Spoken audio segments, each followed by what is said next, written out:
Okay, this session is more of the brokenness and woundedness of our humanity.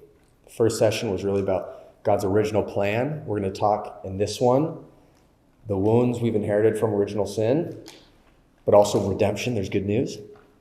In the final session, we're going to be talking about where we're headed. What's our final destiny as human beings?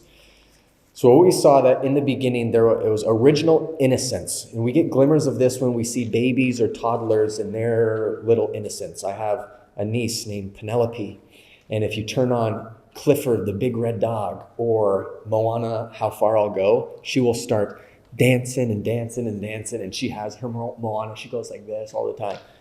And she's dancing in innocence. And this was Adam and Eve in the beginning in their mature form. And what happens to all of us is one day someone says, stop it, grow up, don't do that. Puts a wall on our hearts. In the beginning, there was complete trust in God. This communion, Genesis, this Garden of Eden, and they doubted the fatherhood of God. John Paul II says that he is good and wants to provide. Satan whispered a lie. They believed it, so they grasped and took control for themselves. There was a group of people, particularly still today, but in a big way in the 1960s, 1980s, where, as we talked about, the sexual revolution was happening, but also the radical feminist movement was also booming. And there was a couple women, in particular, one named Kate Millett. She was greatly influenced by some other radical feminists named Shulamith Firestone, Simone de Beauvoir, maybe you've heard of them. But it was this idea that they didn't believe that men were good and loving, that they thought men just dominate women. That's what masculinity is. And so we need to take control. And what their philosophy was, is they thought the birth control would be a great idea because it eliminates the price women always have to pay, pregnancy. So we take this and we'll finally be free and empowered. And Kate Millett, one day in 1969, her and 11 other women gathered in an upper room in New York City. 12 women in an upper room. Interesting. And they did a litany chant. Kate Millett asked the 11 women, "Why are we all here today?" And they all chanted back, "To make revolution." What revolution are we making today? The cultural revolution. And how do we make the cultural revolution? Kate asked them. By destroying the American family. How do we do that? By destroying the patriarchy and taking away his power, they yelled. And how do we do that? We have to promote prostitution, homosexuality, abortion. They resounded. And they thought, then we will finally be free. We need to eliminate and destroy the fundamental cell, marriage and family. There wasn't hope for them in a redemption of masculinity and femininity. And I'm not giving all credit to Kate Millett, but something shifted when 1930 happened. The first Christian church, the Anglican Church, accepted the use of contraception, the first ever at 1930. In 1960, the birth control pill debuted, and in 1965, in the United States, contraception was legalized. And what does the world say? We are finally sexually liberated and free. Finally. Are we? Or are we sexually enslaved and more broken? Because here are some shocking statistics. This was a new study that's Dr. Mary Hassan, who's one of the leaders in the church right now on gender ideology, showed me that there was a well-done study done in 2021. 25% of the youth identified as LGBTQ, and 9.2% of youth identify as trans. The United States divorce, this is from the CDC, in the early 1900s, it was at 8%, 1979 to 1981, 53% divorce rate, 2021, 32%. We often think, oh, isn't it 50%? It's actually more in the 30s. Why is that? Well, in the United States and Canada, the marriage rate has dropped 50%. Right now, more than ever in recorded history, there are more women who are 30 years old and don't have a kid than there are that do in record history. A lot of people aren't getting married. Here's one more statistic. In 1960, 5% were born out of wedlock. 2021, 40% born out of wedlock. Are we sexually free? Are we liberated? Or are we more broken? How did this happen? How did our fall happen? What really happened? Satan whispered a lie into the heart of mankind. We were naked, so we hid ourselves. We were afraid. John Paul II says, the shame is a symptom of man's detachment from love.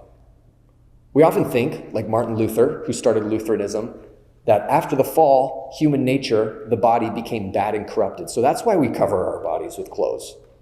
The covering of our bodies is a sign of the covering of our hearts. We're ashamed of where our hearts are at. We're ashamed of how we see, how we experience the body and every other body. It's the heart that has been twisted up. I often think of in the beginning, there was a great harmony. They were naked and felt no shame. There was a deep peace of the interior gaze, John Paul II said. This communion of love, like a guitar, the human being and the unity of body and soul was in perfect tune, like the strings in the body of the guitar. This unity of body and soul, like a guitar. It was in perfect harmony. Beautiful music was coming out. And what sin happened, it didn't just destroy the guitar, our human nature. Satan twisted up the tune. And what came out, not good music. Concupiscence is what the church calls it. We're attracted, inclined to do things we shouldn't be attracted and inclined to do. And what the world will say is, hey, you're born that way. And if we haven't heard the beautiful music that was once in the Garden of Eden, we're going to just think, yeah, this is normal. This is how I was born. The church says every human person is twisted. We all are twisted up. And God comes in to where does he want to bring light on? Our identity. Because the twisting is our identity. It's the heart. Who am I? Am I beloved or am I not? Can I trust or can I not? And when we feel like we can't trust because we've been hurt, we run away interiorly. That's what happened in the movie Lion King. And the monkey, what's his name? Rafiki is a symbol of the Holy Spirit that calls Simba back to his true identity. So I want to ask you, where are you? Where are you? Maybe you're with the Father in your heart. You know you're beloved. But maybe there's a part of your heart that has been running and you need to be called back to remember who you truly are. We forget who we are. And that is at the root of why we go out and sin. They forgot who they were in the beginning. And the fruit of it is what? They point at one another. What does Adam say to God? Look who you made. He didn't just blame Eve, he blamed God. Look who you made. And now we have the quote-unquote battle of the sexes, is what the world says, rather than the harmony that we're made for one another. We're made for communion and relationship. And we often blame others for our own woundedness. I have been there many times, and I want to share a little bit of my story because oftentimes I want to blame the world, point fingers. And there was a man named G.K. Chesterton. You guys know probably G.K. Chesterton, I've heard of him. The British Times wrote him a letter.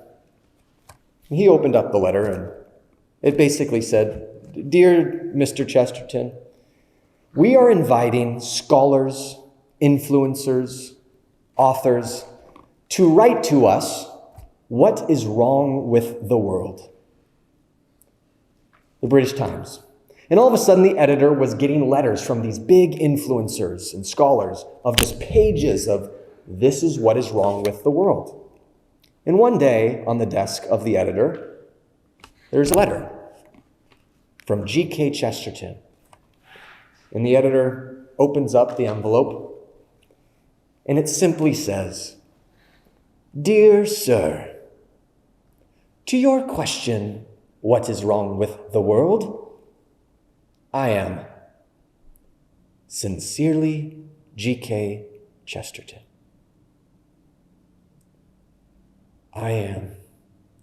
If I want to be a vehicle of healing and hope to my family and friends, I got to go in the depths of my heart. I have to purify my heart. Pope Benedict says the healing journey, he says, the healing journey is nothing other than entering into our redemption. Because I'm telling you, I speak on this beauty of our creation as male and female, how we're called to see and love one another. And some people are just like, that's too high of an ideal, Brendan. It's not realistic. That's not real life. And some people will actually not like the theology of the body because of that. And I've learned from the John Paul II Healing Center with Dr. Bob Schutz is that this model of healing, this Catholic therapist, healing is essential for us to enter into our redemption. God redeemed us. He won. But if we want to enter into our healed and wholesome humanity, we have to enter into it daily. And Dr. Bob Schutz taught me a certain model to enter into that daily. But one day, I was about 3 or 4 years ago, I was not doing well. I was bitter. I was resentful. I was angry. I was mad at God. I was mad at people in my life that have hurt me. And negative fruit was coming out. Maybe you've gone to confession and you name all your sins, all this fruit that's coming out. It's bad fruit. And you're forgiven. But the bad fruit just keeps coming out. These are symptoms, and we think those are the problem. We think our addiction is the problem. We think all of our sin is the problem. That is the fruit. That is symptoms of a deeper identity lies and wounds that we believe about yourself. So the fruit of, this is a tree, the fruit that was coming out in my life was resentment, bitterness. And I was like, where the heck is this coming from? I didn't know where it was coming from. I was praying, I didn't. And so I decided, okay, Brendan, it could be good to go to counseling to figure out where this is coming from. Because we have to go down to the root system to understand that. That's where Satan goes. He goes after our security. And what is security? It's grounded in love. I know I'm beloved. I know I'm good and desired because he tells me that. When we become insecure, that's when we live out of self-reliance and pride. And so I went on a journey of counseling, and I found out that I am a mess. I don't know if you guys have ever thought that you're a mess. I found out I am a crazy, big, beautiful mess. And I learned about my story a little bit more. I was bullied. And if you asked me if I was 23 years old, if you said, hey, Brendan, were you ever bullied before? I'd been like, no. But I realized, oh my gosh, I was this 100-pound, scrawny, 5'3" kid, freshman year in high school. And people would put me in headlocks and call me names and hit me. And one day I was a freshman in high school, and I had my backpack on, first day of school actually. And I was walking and I was rounding the corner, and I hit this guy in the shoulder and yogurt sprayed all over him. And I looked up at who this guy was, and he was the lead gang member in the school. He had a black belt. It's like, you don't mess with this guy, drug dealer. And I'm 5'3", just boom, yogurt splatters all over him. And what does he do? No, he didn't punch me or anything like that. But he started cussing me out, and I just started squirming and running away. And what whispered the lies into my heart in this event, you're weak. You're not enough. Fast forward into high school, I dated this girl who I was talking briefly to you about.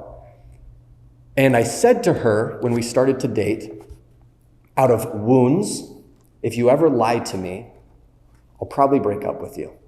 Because what happened my sophomore year is there was a girl who I was dating who lied to me and was starting to date my best friend, who also asked me, can I date her, Brendan? And I was like, no, you betrayed me. But he still did it. And so what happened in my heart, you can't trust anyone. So I told my girlfriend my senior year in high school, if you lie to me, I think I'm going to break up with you. Fast forward 6 months into our relationship, we're hanging out, and I see her Snapchatting a guy.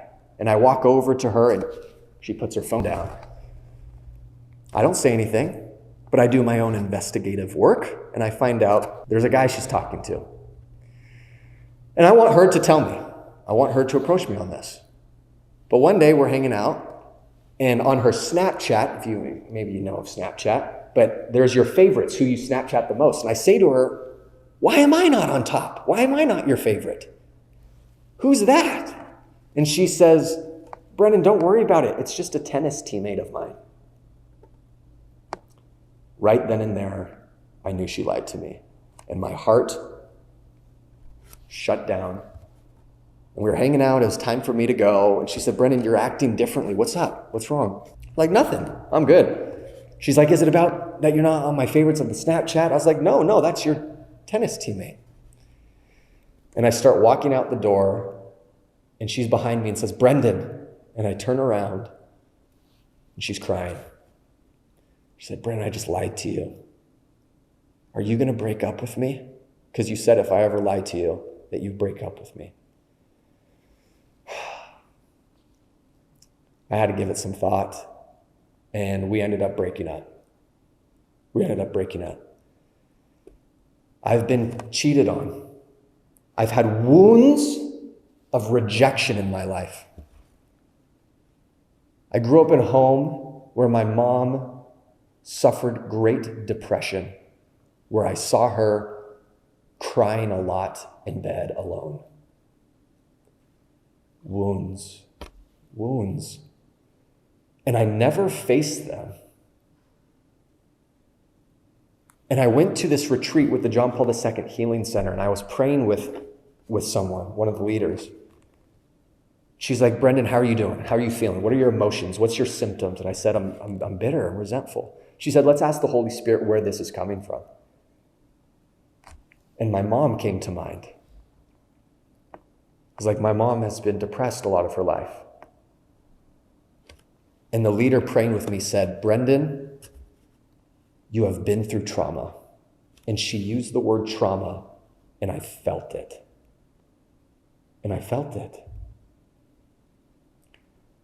How do we go on this healing journey? We've inherited woundedness, but we've also wounded others. Wounded people wound people, but healed people healed people.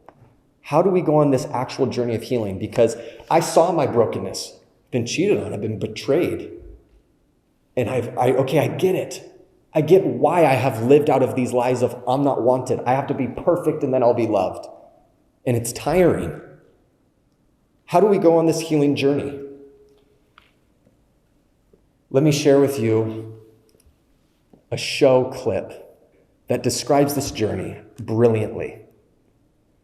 It's from The Prince of Bel-Air. You guys know The Prince of Bel-Air? Will Smith. So Will, what do we know about Will? Another Will, not Will Hunting, but, well, I don't know his last name, but Will. He was abandoned, the wound of abandonment. There are many different wounds: rejection, shame, fear, confusion, but he had the wound of abandonment. And he grew up with Uncle Phil. When he was 16 years old, his dad comes home. And what does his dad do? He starts promising him things. I'm your father. I'm back. We're going to go on vacations together. So Will got excited because they had a vacation planned. So what did he do? He packed his bags. And he's packing, and then Will's father goes to Uncle Phil and says, hey, I got to skedaddle here. I actually got to leave. I got some business I need to attend to. Can you let Will know? And Uncle Phil's like, whoa.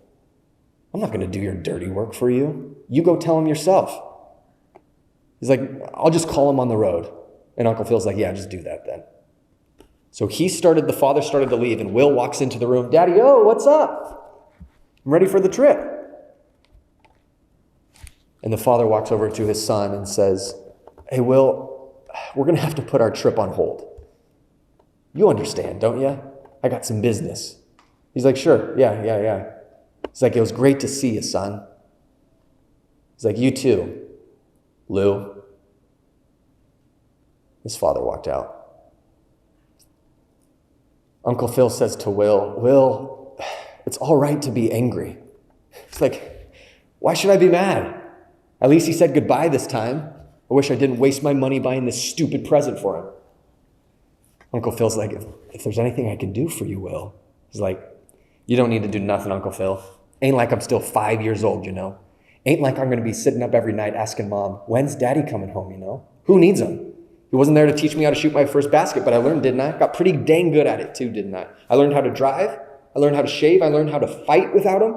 Spent 14 great birthdays without him. He never even sent me a dang card. To hell with him. Didn't need him then. I don't need him now. I said, you know what, Uncle Phil? I'm going to get through college without him. I'm going to get a great job without him. I'm going to marry me a beautiful wife, have me a whole bunch of kids. I'm going to be a better father than he ever was, because I sure as heck don't need him for that. There ain't a dang thing that he could ever teach me about how to love my kids. And Uncle Phil is just seeing him, and Will breaks down. How come he doesn't want me, man? And Uncle Phil embraced him in his pain. What I have learned through counseling from Dr. Bob Schutz is that if we want to go on this healing journey, which if we don't, we won't be free. Period. We have to go on this painful journey. What do we have to do? Well, there are lies in our heart that we believe about ourselves. We have to renounce those lies in Jesus' name. I renounce the lie in Jesus' name that I'm not wanted, and I announce the truth that I am wanted because God the Father tells me who I am. We have to renounce the lies. We have to receive love and communion. In those deep places, like Uncle Phil embraced Will in that pain, we need to receive love and communion. And we have to reconcile with God, ourselves, and others. Because when we're wounded, Satan has two tactics to make that wound burn: lies and unforgiveness. What did Scar say to Simba? Look what you did. If it wasn't for you, your father would still be alive. Run away. Lies. It's a gas on a fire of our wounds. And unforgiveness.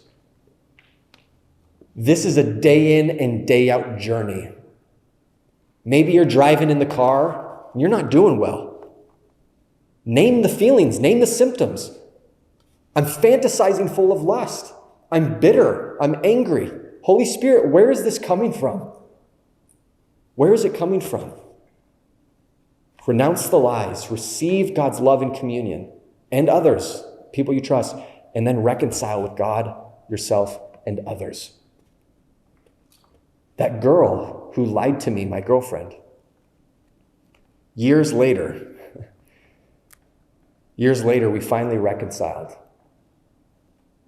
And we had an actual conversation where I asked for forgiveness for everything that I've done, to how I've hurt her. And she did the same. There was reconciliation, and that brought about so much healing. Who are the people in your life you might need to have a conversation that is not allowing you to receive love and be free and fully alive? Because God is after our hearts, and he loves us in our pain. I was talking to Christopher West when I was going through this counseling, and I'm on FaceTiming with him, and I'm like, Christopher, I am so broken. I don't know how to handle it. I'm so broken. And I started to chuckle, and he just starts laughing. I'm like, why are you laughing? He's like, oh, Brendan, you are so much more broken than you think. Thank you. He's like, you're so much more broken than you think. But the Lord loves you enough not to reveal all that to you because it'd really break you. But brother, you are loved right there. That's what he said. He said, in those dark places, in those brokenness, you are perfectly loved right there. The quote right before this was from St. Julian of Norwich, who says, when God sees sin, he sees pain in us. Oftentimes when we go to confession, we're ashamed of the sin that we've committed. God doesn't. He looks past the sin into the heart that is pain, that is lonely. that is hurting. That's where he wants to touch gently. Benedict says, before Jesus' gaze, all falsehood melts away. This encounter with him, as it burns us, transforms us, freeing us to become truly ourselves. His gaze, the touch of his heart, heals us through an undeniably painful transformation as through fire. But it is a blessed pain in which the holy power of his love sears through us like a flame to where we can become totally ourselves and totally of God. This healing journey is painful, but it's a blessed pain that transforms us to be fully alive. We just have to know that we're loved in our brokenness.